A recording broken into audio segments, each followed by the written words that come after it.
what we are trying during all these discussions and talks here is to see if we cannot radically bring about a transformation of the mind. He speaks of the real revolution, a radical change in ourselves.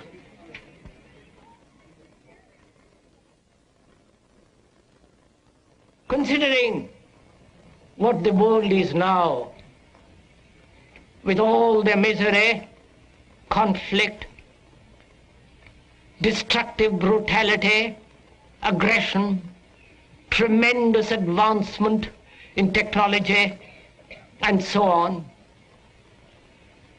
it seems to me, though man has cultivated the external world and has more or less mastered it, inwardly he's still as he was.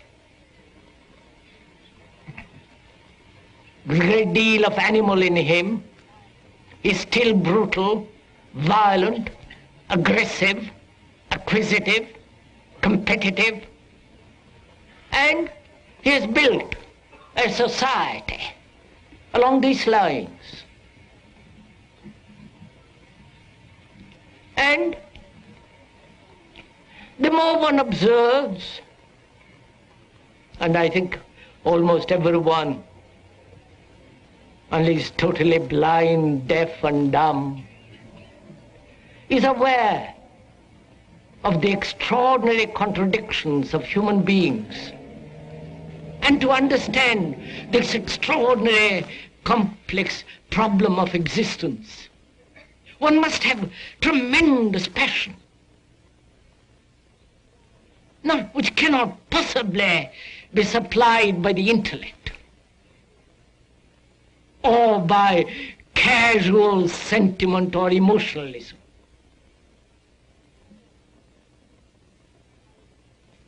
Or the passion aroused by committing oneself to a particular course of action, or belonging to a particular political or religious group, that does give certain quality of intensity, a certain elan, a certain drive. But through it all, there is the demand for gratification, for pleasure. And the whole structure of society, with its morality, with its gods, with its culture, with its entertainment, is based on pleasure. So we hope that you will so listen to what is being said, not hear a lot of words, to a lot of ideas, because ideas and words are not the fact. Ideas and words never bring about a radical revolution, a mutation in the mind. So we're not dealing with ideas and opinions and judgment. What we are concerned is with bringing about a radical revolution in the mind. And that revolution must take place without effort, because all effort has behind it a motive. And a revolution with a motive is not a revolution at all. A change becomes merely a modified continuity when there is a motive. But a mutation, a radical transformation of the mind can only take place when there is no motive, and when we begin to understand the psychological structure of not only of society, which is part of us, and to understand it, there must be the act of listening. Not listening to the speaker, but to listening to what is actually taking place in ourselves.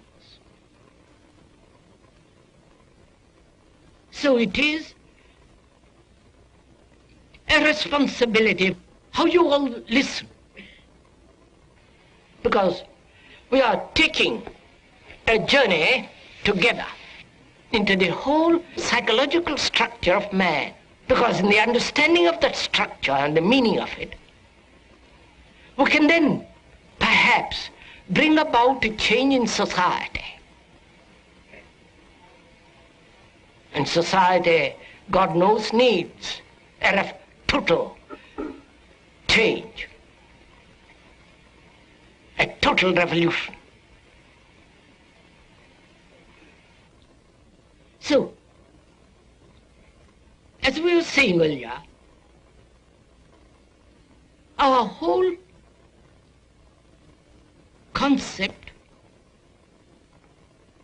action,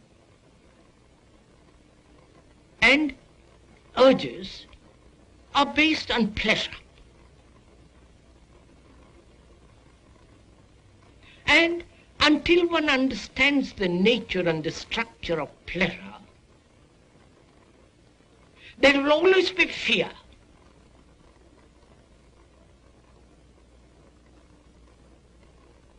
Fear not only in our relationships with each other, but fear of all life, the totality of existence.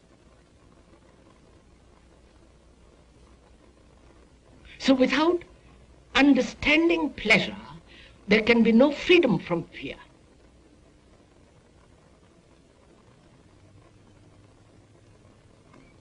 And we are not denying pleasure. We are not advocating puritanical way of life, a suppression of pleasure or a substitution of pleasure, or the denial of that thing that we call great satisfaction. We are examining it. And in examination, there must be freedom from opinion. Otherwise you can't examine.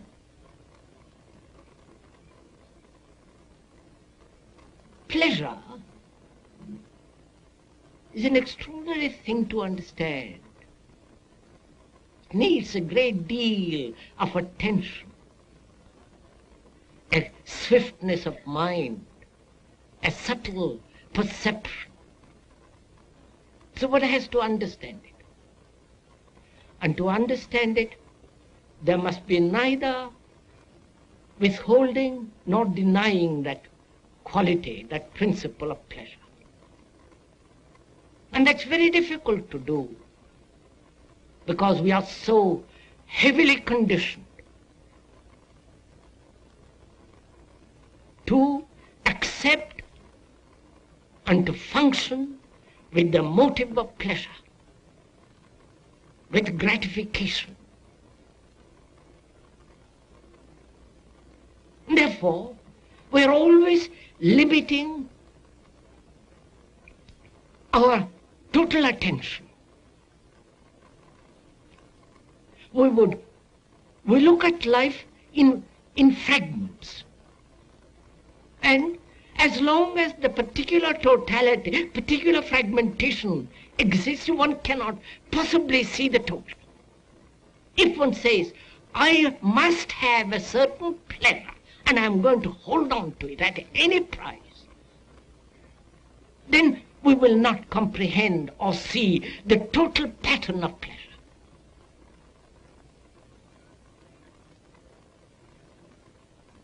And we are concerned with seeing the totality of pleasure, what is involved in it. The pain, the frustration, the agony,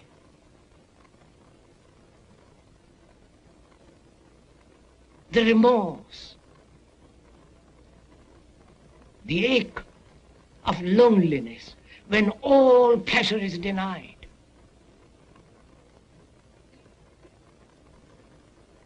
And naturally escape from all that through various forms, which again is the continuation of pleasure.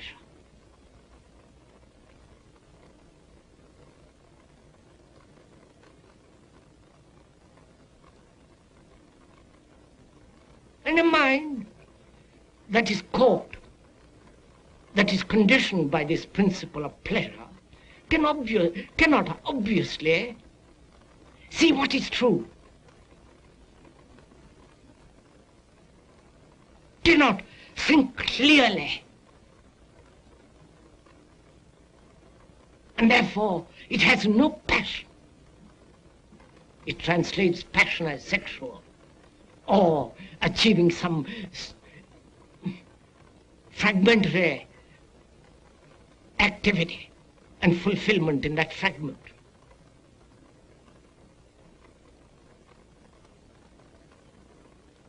So where there is no understanding of pleasure, there is only enthusiasm, sentimentality, which evokes brutality and callousness and all the rest of it. So what is pleasure? Because without understanding pleasure, there is no love. Love is not pleasure. Love is not desire. Love is not memory.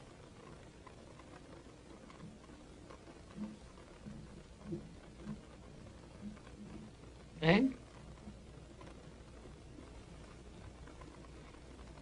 pleasure denies love.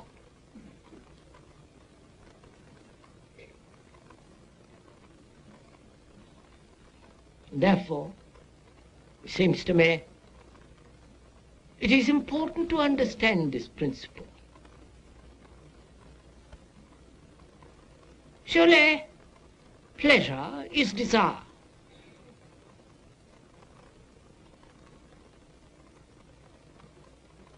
Desire, which comes into being very naturally when you see something which gives you a stimulation, a sensation. And from that sensation there is desire. And the continuation of that desire is pleasure. And that pleasure is sustained by thought. I see something, and in that contact with it, there is a sensation. The sensation is the desire sustained by thought. Because thought is the response of memory. That memory is based on other experiences of pleasure and pain. And the thought gives to that desire the sustenance, the quality of pursuit and fulfillment. One can see this in oneself very simply. If one observes, it's all there in front of you. And the quality of observation cannot be taught by another. And if you are taught how to observe, you cease to observe. Then you have merely the technique of observation, which prevents you from actually seeing yourself. For yourself is the whole of mankind, with all the aches and the miseries, with the solitude and loneliness, despair, the utter loneliness of existence, meaninglessness of it all. And when you do so observe, it unfolds endlessly, which is life itself. then you know you're not dependent on anybody, on any psychologist, on any theologian, or any priest, or any dogma.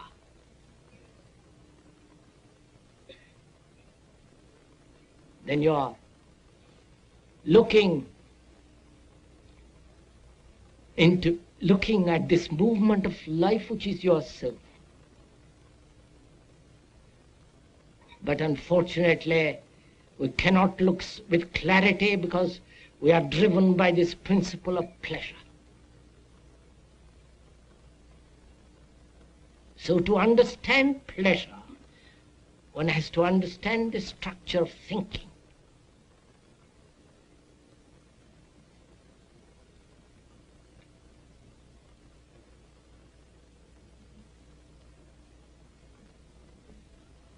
Because it's thought that gives continuity to pleasure.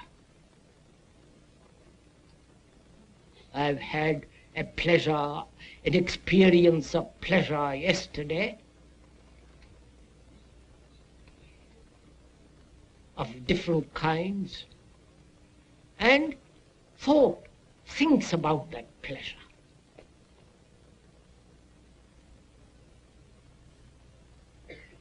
And demands its continuity. So, memory of that pleasure of yesterday is reacting, demanding that it be renewed through thought.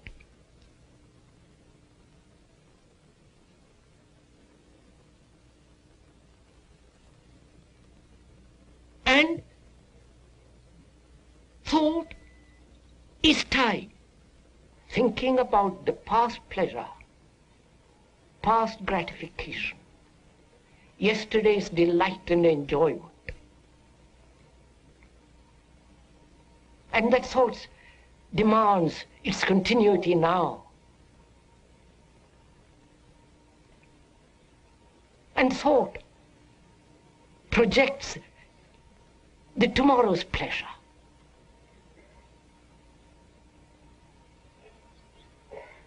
And thought creates the past, the present and the future, which is time. I have had that pleasure, I am going to have it, and I shall have it. This time quality is created by thought, bread put together by thought.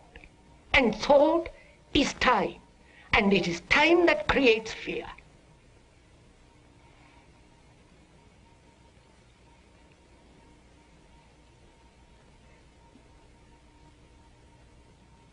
And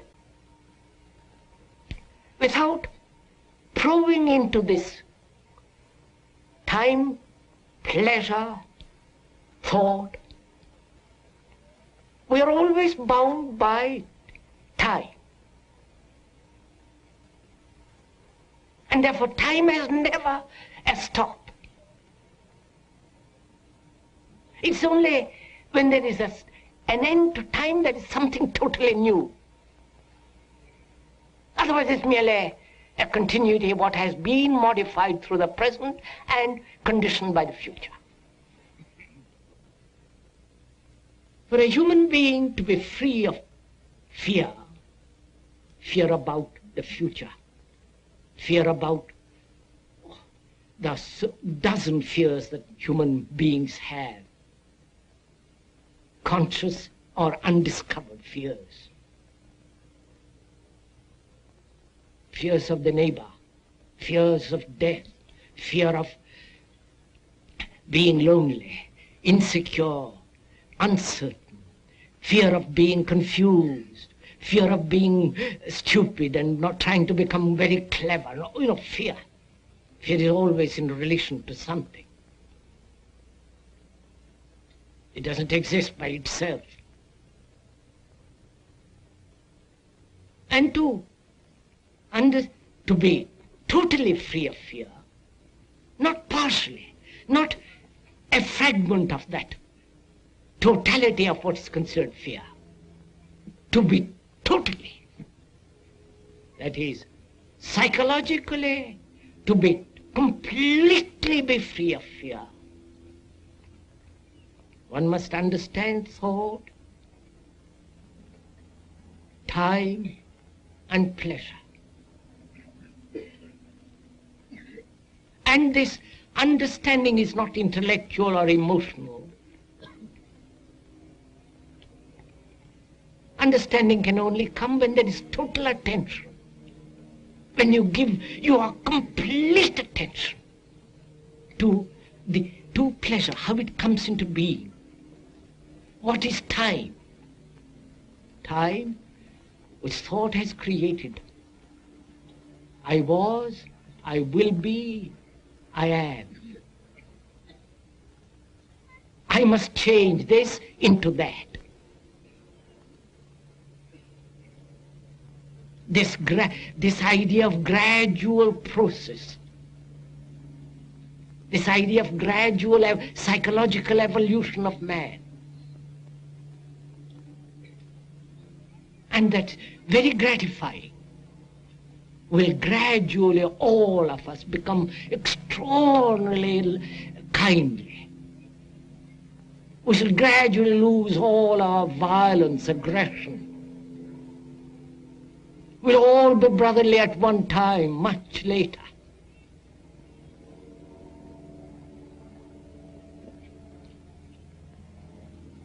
This gradual concept, which is generally called evolution psychologically, seems to me so utterly false. We are not offering an opinion. This is a fact.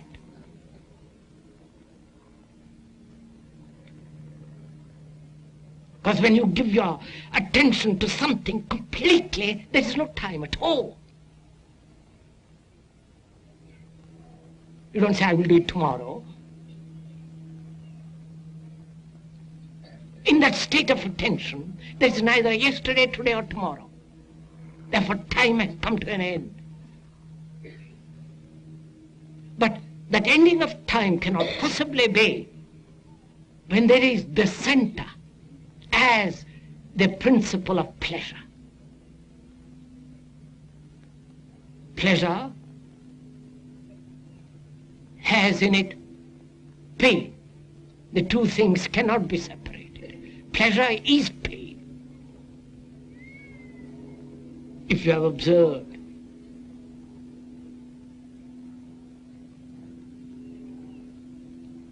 so you cannot possibly psychologically avoid pain if you are pursuing psychologically pleasure. We want the one and we don't want the other. We function emotionally. Want and not want.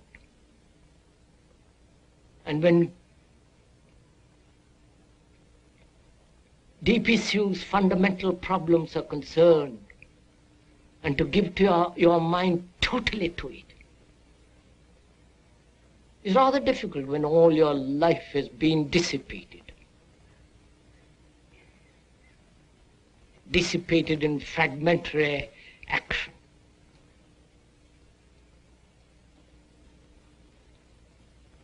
And when we do act totally, we only do it when there is a crisis.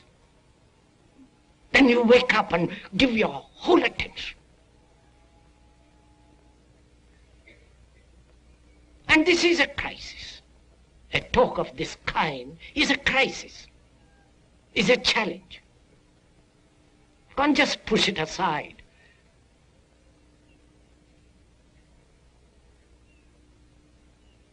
Therefore, it may be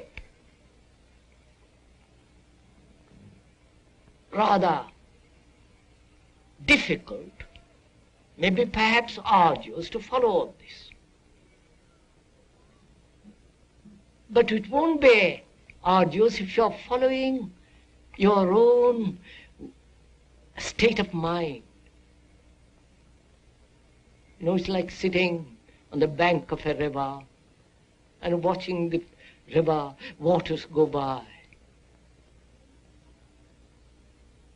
And when you so watch, there is neither the observer nor the observed.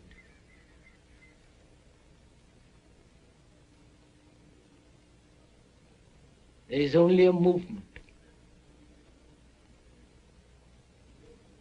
But that to observe, that there must be no fear,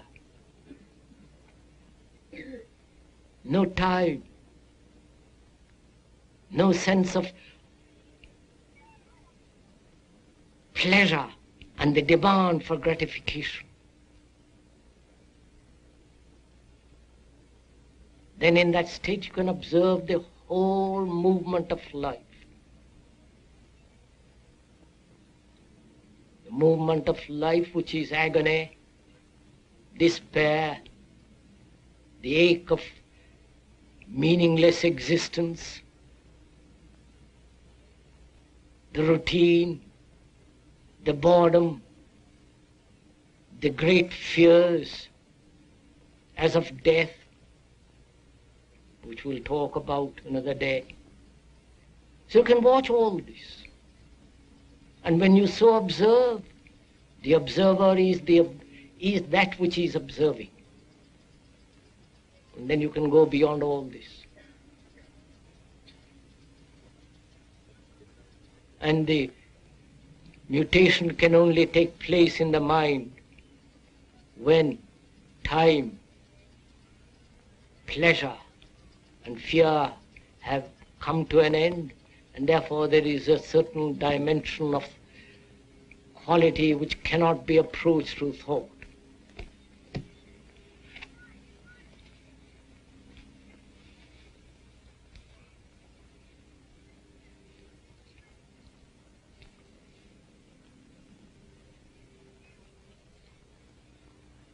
This has been the third of 8 programs presenting Krishnamurti, whose original and challenging approach to the problems of our time places him outside any simple category such as philosopher or religious leader. Filmed in the Ojai Valley in California, the series represents the first time that Krishnamurti has permitted his talks to be filmed. The next program is called Meditation.